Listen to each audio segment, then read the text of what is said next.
মোদিজি বলছেন উনি নাকি 294টা সিটের প্রার্থী। ঠিক আছে, তাহলে আপনি প্রধানমন্ত্রিত্বটা ছেড়ে দিন, দিয়ে বলুন আমি বাংলার মুখ্যমন্ত্রী হব, তাই আমাকে 294টা কেন্দ্রে ভোট দিন। কি করে বলেন আপনি? কোন পদটা নেবেন, প্রধানমন্ত্রীর না বাংলার মুখ্যমন্ত্রী? আপনি তো বহিরাগত বাংলায়।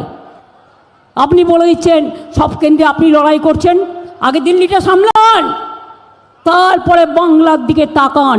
বাংলার দিকে যদি কেউ বিষ চক্ষু নিয়ে তাকায় তার চোখ গেলে দেবে মানুষ।